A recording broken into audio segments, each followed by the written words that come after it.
Por Emilio Álvarez y Casa Longoria, de ningún grupo parlamentario, para presentar reservas que reforman el párrafo 12 del artículo 3º, el párrafo primero de la fracción novena, incisos D y F de la fracción novena, y los párrafos cuarto, quinto y sexto. Igualmente, reforma la fracción primera del artículo 31 y la fracción 25 del artículo 73. ¿Es correcto? El sin grupo. El sin grupo, perdón. Gracias, presidenta. Buenas tardes. Adelante. Buenas tardes, estimada Asamblea. Vamos a hacer una votación de todas las propuestas. Entiendo, soy el último, de manera que nada más hay una discusión en lo sustantivo, no en lo particular. Nos encontramos hace 9 días para tener esta discusión. Y hoy regresamos después de que la Cámara de Diputados ha hecho la revisión. Debo establecer 3 o 4 puntos en lo general, y sobre eso quiero decir que en mi opinión, en mi valoración, no hay cambios sustantivos a lo que discutimos la primera ocasión en términos de las reservas presentadas hace 9 días. No obstante, reconozco que las discusiones que se han presentado en la primera discusión tiene algunos aportes muy importantes, algunos avances muy significativos en términos de género, en términos de diversidad, en términos de multiculturalidad, en términos de medio ambiente. Y también, insisto, como dije hace 9 días, en destacar la muy importante labor del senador Rocha. Creo que ese espíritu de construcción, de pluralidad, es siempre muy respetable, muy valorable, muy deseable, y que en su caso lo que nos lleva a un punto de desencuentro son algunos irreductibles de cómo entendemos la institucionalidad en materia de educación, no así el reconocimiento a la labor, al ejercicio, a la discusión. Y estas observaciones tienen que ver con eso, con cómo entendemos la institucionalidad o el modelo, el proyecto educativo desde el Estado. Subrayo también la importancia, la centralidad de la educación pública, laica y gratuita. Yo soy hijo de esa educación. Estudié en una escuela pública acá en la delegación Benito Juárez, alcaldía, en el centro urbano Presidente Alemán, donde acudíamos muchas familias de algunas zonas populares. Estudié en la escuela secundaria 72, una pública, ahí cerca de la colonia Joco. Estudié el bachillerato en la UNAM, estudié la licenciatura en la UNAM, la maestría en un organismo público internacional y el doctorado también en la UNAM.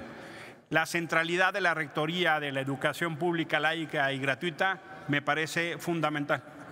Y desde ese punto quiero entonces subrayar lo que Luigi Ferrajoli llama como los derechos fundamentales. Luigi Ferrajoli llama que hay derechos llave, hay derechos que su ejercicio abren otros derechos. Y eso es la educación. La educación es el medio para abrir no solo conciencias, horizontes, sino para ejercer otros derechos.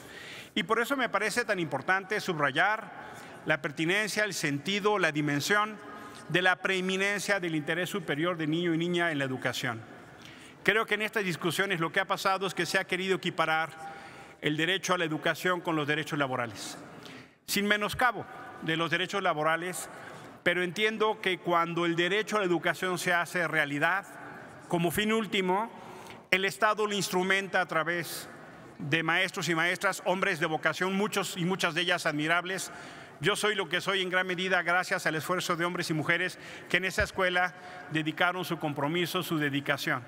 Pero me parece que tenemos que tener claro, y creo que no lo hemos logrado, de lo que significa ese bien superior a tutelar, ese interés jurídico superior, y honestamente creo que esta reforma no lo logra. Sí sé que asignamos una serie de expectativas, una serie de dimensiones aspiracionales en esta reforma, y ojalá, lo deseo de la mejor voluntad, que todos los senadores y senadoras que han hecho uso de esta tribuna para cargar de significado la reforma se haga realidad. Yo les pediría a los compañeros de Morena que se encarguen de ser vigilantes de la instrumentación de esta reforma, en la concepción y entendimiento que tienen de ella, porque eso podrá hacer realidad esas aspiraciones que hoy en muchos casos no lo son. si vemos sencillamente que una parte importante de los planteles educativos no tienen ni agua potable, ni piso de cemento, ni condiciones mínimas de dignidad. Por eso es importante. ¿Cuáles son los irreductibles por las razones que me parece no acompañable la reforma? La primera de ellas es en torno al Instituto Nacional de Evaluación Educativa. Yo no puedo acompañar la desaparición del INE. Me parece una visión de Estado desafortunada en términos de lo que hemos venido construyendo como un valor significativo para tutelar cómo pudiera avanzar o, en su caso, por qué no avanza el derecho a la educación en nuestro país.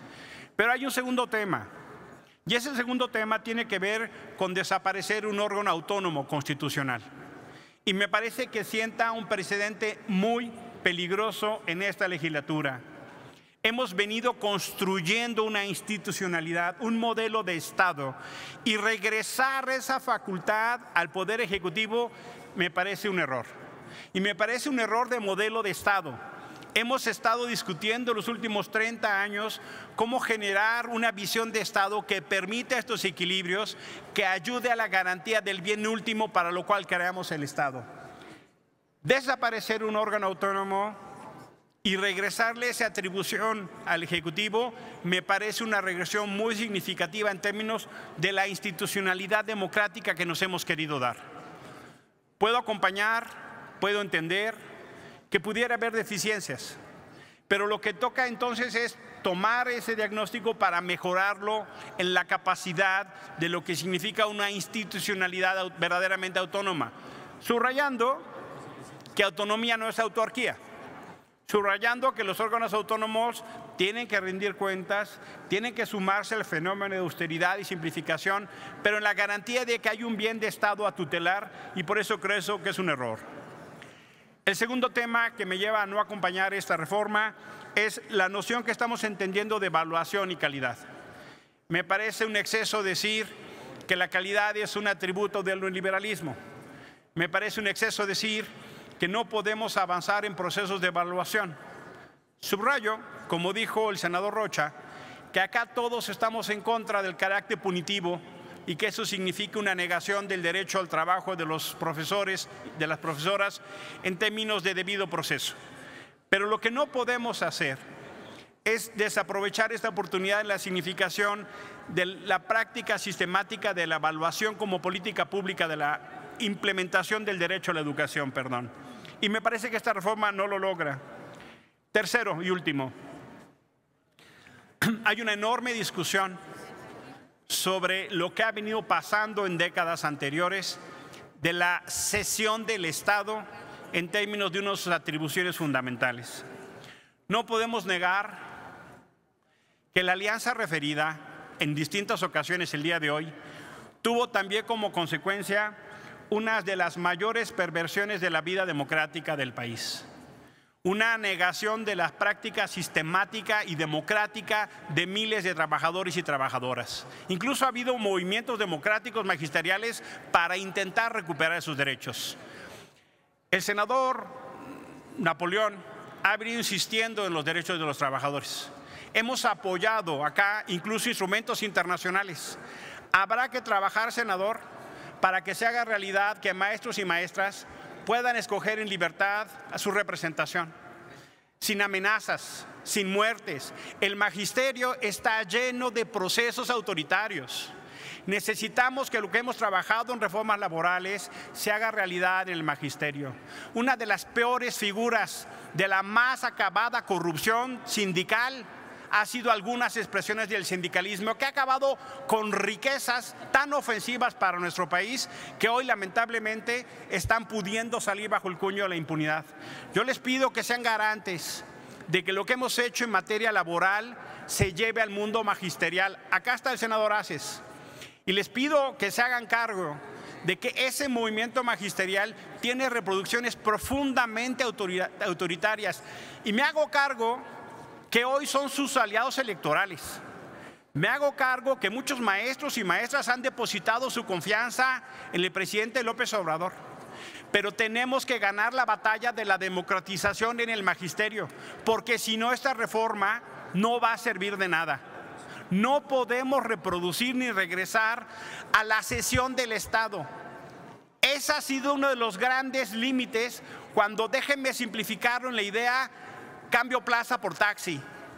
No podemos regresar bajo ninguna circunstancia. Y esta reforma constitucional no nos garantiza los procesos de democratización, no nos garantiza, como debería estar en el pacto social, que la nómina, que las plazas, que los recursos van a ser única y exclusivamente manejadas desde el Estado y por el Estado.